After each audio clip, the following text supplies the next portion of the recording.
दोस्तों, स्वागत है आपका मनवास किचन में। आज मैं आपके साथ शेयर करने जा रही हूँ एक और रेसिपी जो कि है मसाला बैंगन या भरवा बैंगन। दोस्तों देखिए हमारे बैंगन कितने कलरफुल, कितने टेम्पटिंग और कितने स्वादिष्ट लग रहे हैं। बस इसके साथ गरम गरम रोटियाँ होनी चाहिए या फिर चावल, और फिर इसे खाइए और फिर इसका मज़ा लीजिए। आपको ये सब्जी बहुत पसंद आएगी और सभी लोग आपकी तारीफ पे तारीफ करेंगे। दोस्तों रेसिपी को पूरा देखिए और सारे स्टेप्स अच्छे से फॉलो कीजिए।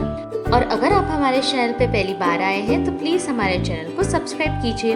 तो चलिए शुरू करते हैं हमारी आज की रेसिपी की। दोस्तों मसाला बैंगन बनाने के लिए हमें इन सारी चीज़ों की ज़रूरत लगने वाली है। जहाँ पे मैंने लिए हैं प्याज, जो कि है 2 बारीक प्याज कटे हुए, साथ ही में कुछ धनिया, कड़ी पत्ते, 8 से 10 लहसुन की कलियाँ, और यहाँ मैंने 1 किलो बैंगन लिया है। साथ ही मैंने यहाँ पे 2 से 3 बड़े टमाटर बारीक काट के लिए हैं। ठीक है, तो इन सारी चीज़ों की हमें ज़रूरत लगने वाली है। साथ ही हमें चाहिए यहाँ पे कुछ रोस्ट किए हुए हमारे पीनट्स, यानी कि हमारे भुने हुए सेंगदाना। ये मैंने बिना तेल के भुने हैं तवे पे, और देखिए भुनने की वजह से इसका जो छिलका है वो आसानी से निकल जाता है। तो हमें इसे भुनने के बाद, थोड़ा ठंडा होने के बाद, इसके सारे छिलके हमें निकाल देने हैं। और फिर हम इन मूंगफलियों को बारीक पीस लेंगे मिक्सी में। ठीक है, और फिर हम इसे साइड में रख देंगे।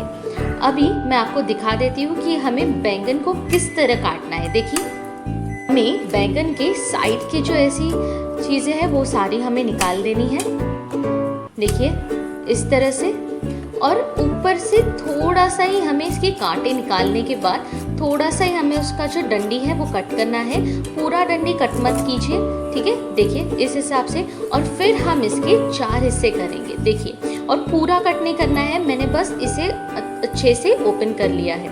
और इसी तरह मैं हमारे सारे बैंगन जो है छील के, थोड़ा सा उसका डंडी काट के, और फिर उसे 4 भाग में डिवाइड कर लूँगी। ध्यान रखिए पूरा कट नहीं करना है 4 हिस्सों में, सिर्फ उसे अच्छे से कट देने हैं ताकि जो हमारे मसाले हैं वो उसमें अच्छे से चले जाए। देखिए इस तरह से, और इसी तरह हम सारे बैंगन हमारे बना देंगे। साथ ही हमें जो हमने इसके अंदर डिवाइड किया है 4 हिस्सों में, उसमें हमें लगाना है इसमें नमक, और फिर हम इसे साइड में रख देंगे। इसी तरह सारे ही हमारे जो बैंगन हैं हमें काट के लिए हैं, उन सब में हमें ऐसे नमक लगा के इन्हें बाजू में छोड़ देना है। देखिए मैं आपको दिखा देती हूँ, ये मैंने सारे बैंगन यहाँ पे कट किए हैं 4 हिस्सों में। पूरा नहीं कट किया है, 4 इसमें मैंने भाग किए हैं, और सारे बैंगन में मैंने नमक लगा लिया है। दोस्तों अब हम बनाएंगे हमारा मसाला, जिसके लिए हमें चाहिए 2 से 3 टमाटर बारीक कटे हुए, 2 मैंने यहाँ पे प्याज लिया है बारीक कटा हुआ, लाल मिर्च पाउडर 2 चम्मच, मूंगफली जो मैंने मिक्सर में पीस ली थी भुनने के बाद, साथ ही में हम स्वाद अनुसार नमक, कुछ धनिया पत्ते मैंने बारीक काट के लिए हैं, साथ ही हम लेंगे कड़ी पत्ते की कुछ पत्तियाँ, हल्दी पाउडर, ठीक है। साथ ही हमें लगेगा यहाँ पे गरम मसाला, ये है धनिया पाउडर, और ये है आमचूर पाउडर जिससे खटास आएगी। साथ ही मैंने यहाँ पे लिए हैं 2 से 3 बड़े चम्मच तेल, ये मैंने हमारे यहाँ पे बैगन, और साथ ही मैंने यहाँ पे अदरक लहसुन का पेस्ट लिया है। ठीक है, तो ये सारी चीज़ें हमें बैंगन मसाला बनाने के लिए लगने वाली हैं। तो आइए शुरू करते हैं हमारी सब्जी बनाना। दोस्तों यहाँ पे मैंने एक कढ़ाई में ले लिया है 2 से 3 चम्मच तेल। ठीक है, अब इस तेल को हम थोड़ा गर्म होने देंगे, और जैसे ही हमारा तेल थोड़ा सा गर्म हो जाता है, मैं इसमें डाल रही हूँ 1 चम्मच साबुत जीरा जो मैंने यहाँ पे डाला है। ठीक है, और इसमें हम डालेंगे अदरक लहसुन का पेस्ट। इसे धीमी आंच पे हमें अच्छे से भून लेना है 2 से 3 मिनट के लिए, ताकि जो भी इसका कच्चापन है वो अच्छे से निकल जाए। देखिए मेरा तेल भी अच्छे से गर्म हो चुका है, और इसमें मैंने अब डाला है साबुत जीरा और अदरक लहसुन का पेस्ट। इससे बहुत ही अच्छा टेस्ट आता है हमारे बैंगन मसाले को। ठीक है, अब ये अच्छे से भून चुका है। उसके बाद हम इसमें डालेंगे करी पत्ते की कुछ पत्तियाँ, या आप कम या ज़्यादा डाल सकते हो, कोई दिक्कत नहीं है। ठीक है, और इसे भी हमें अच्छे से मिला लेना है, 2 से 3 मिनट भूनना है। और जैसे ही हमारा जो मसाला है इसका कच्चापन निकल जाता है, फिर हम इसमें डालेंगे हमारी बाकी की चीज़ें। जहाँ मैं इसमें डाल रही हूँ थोड़ा सा धनिया जो मैंने बारीक काट के लिया था। इससे एक अच्छा स्वाद मिलता है हमारी सब्जी को जब हम उसे तड़के में डालते हैं। तो अब इसे हमें अच्छे से भूनना है धीमी आंच पे 2 से 3 मिनट के लिए। और उसके बाद अब मैं इसमें डाल रही हूँ 2 बारीक कटे हुए प्याज। ये मीडियम साइज प्याज थे, अगर आपका प्याज ज़्यादा बड़ा है तो आप 1 प्याज भी डाल सकते हो। यहाँ मेरे प्याज मीडियम साइज के थे तो मैंने 2 प्याज का यहाँ पे इस्तेमाल किया है। और अब हमें इस प्याज को भूनना है जब तक ये हल्का सुनहरा नहीं हो जाता या हल्का गुलाबी रंग ना इसे आ जाता, ठीक है, तब तक हम इसे अच्छे से भून लेंगे। देखिए आपकी जो आंच है होनी चाहिए वो आपकी मीडियम होनी चाहिए। देखिए अब मेरा जो प्याज है वो हल्का सुनहरा हल्का गुलाबी हो चुका है। तब मैंने इसमें डाला है आधा चम्मच हल्दी और अब मैं इसमें डाल रही हूँ लाल मिर्च का पाउडर। यहाँ मैंने तकरीबन 2 चम्मच लाल मिर्च का पाउडर लिया है, ठीक है। अब मैं इसमें डालूंगी गरम मसाला, जो कि 1 चम्मच गरम मसाला मैंने यहाँ पे लिया है। ये है धनिया पाउडर। धनिया पाउडर में यहाँ 1 से 1.5 चम्मच का इस्तेमाल कर रही हूँ, ठीक है। धनिया पाउडर भी मैंने इसमें डाल लिया है। अब मैं इसमें डाल रही हूँ आधा चम्मच नमक, क्योंकि हमने हमारे बैंगनों को भी नमक लगाया था, तो इसलिए यहाँ पे जब आप नमक डालोगे तो थोड़ा ध्यान से डालिए। इसलिए मैंने यहाँ पे सिर्फ आधा चम्मच नमक लिया है, क्योंकि हमने बैंगन को भी पहले से अच्छे से नमक लगा के रखा है। अब इन सारे मसालों को हमें अच्छे से मिलाकर इसे भूनने देना है। मसाले जले नहीं, इसलिए मैंने यहाँ पे 2 चम्मच पानी डाला है और फिर हम इसे पकने देंगे। दोस्तों अब मैंने इसमें डाले हैं हमारे बारीक कटे हुए टमाटर, जो कि लगभग 2 से 3 टमाटर का उपयोग मैंने यहाँ पे किया है। और इसे अब हम अच्छे से मिला लेंगे और इस मसाले को हमें तब तक भूनना है, तब तक पकाना है जब तक हमारे जो टमाटर है वो अच्छे से गल नहीं जाते इसके अंदर, ठीक है। तो अब हम इसे ढक कर कम से कम 5 से 7 मिनट के लिए अच्छे से पका लेंगे। देखिए ऐसे। और इस समय मेरा जो मसाला है वो अच्छे से पक चुका है, टमाटर अच्छे से गल रहे हैं। तब मैंने इसमें डाला है हमारा मूंगफली का पाउडर, जो हमने भून कर लिया था। साथ ही हमने इसमें डाला है 1 चम्मच आमचूर का पाउडर। अब इन सारी चीज़ों को हमें अच्छे से मिला लेना है। देखिए इस सारी चीज़ों को हम अच्छे से मिला लेंगे ताकि जो सारे मसाले हैं वो अच्छे से पक जाए, अच्छे से मिल जाए, अच्छे से पक जाए, उनका अच्छा सा स्वाद हमारे रेसिपी में आ जाए। देखिए इसे हमें अच्छे से पकाना है। ये सारे मसाले अच्छे से मिल चुके हैं। अब हम इसमें डालेंगे हमारे बैंगन, जिन्हें हमने नमक लगा कर रखा हुआ था।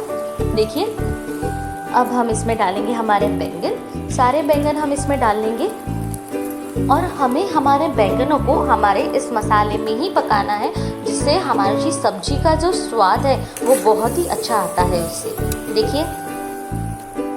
देखिए अभी से लग रही है ना एकदम मसालेदार और एकदम स्वादिष्ट हमारी सब्जी। बस इसे अभी पकना बाकी है। तो अब हम सारे अच्छे से मसाले हमारे बैंगन को कोट कर देंगे। देखिए अच्छे से सारे मसाले हमारे बैंगन को लग चुके हैं। अब हमें इसे ढककर पकाना है 5 से 10 मिनट के लिए। इसे धीमी आंच पे पकने दीजिए। 5 से 10 मिनट बाद देखिए हमारे बैंगन थोड़े से पक चुके हैं। अब ये पूरी तरह पके नहीं है और जो तेल है वो ग्रेवी ने अच्छे से छोड़ दिया है, यानी जो हमारे मसाले हैं अच्छे से पके हैं। अब हमें बैंगनों को भी अच्छे से पकाना है ताकि वो सुपर सॉफ्ट और मॉइस्ट हो जाए, जिसके लिए मैंने यहाँ पे डाला है 1 कटोरी पानी। 1 कटोरी पानी का मैंने यहाँ पे इस्तेमाल किया है, जिसकी वजह से हमारे जो बैंगन हैं वो अच्छे से पक जाएंगे, अच्छे से सॉफ्ट हो जाएंगे और खाने में भी बहुत बढ़िया लगेंगे। अब इसे हमें वापस से पकने देना है। यहाँ मैंने थोड़ा सा और पानी डाला है।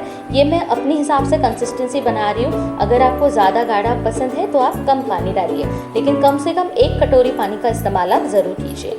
अब मैंने यहाँ इस पे डाला है थोड़ा सा बारीक कटा हुआ धनिया। देखिए हम इसे ढककर 5 से 7 मिनट के लिए धीमी आंच पे पका लेंगे, जब तक हमारे जो बैंगन है वो अच्छे से पक नहीं जाते। देखिए थोड़ी देर बाद मैंने जब ढक्कन हटा लिया है तो इसे अच्छा सा उबाल आ चुका है। बैंगन हमारे अच्छे से पक चुके हैं, लेकिन अभी हमें इसे थोड़ा और पकाना है जब तक जो मेरी ग्रेवी है वो अच्छे से तेल ना छोड़ दे। देखिए मैं आपको वापस से दिखा देती हूँ।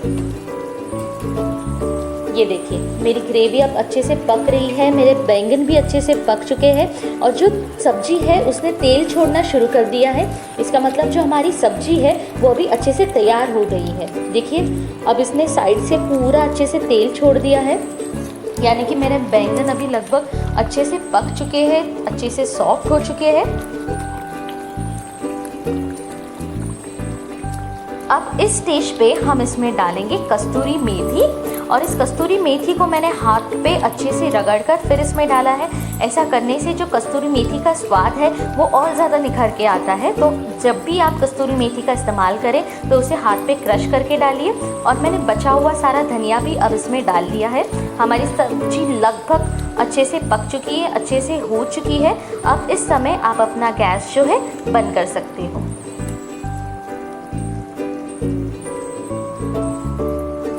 देखिए लग रही है ना एकदम बढ़िया सी मसालेदार हमारी बैंगन की सब्जी।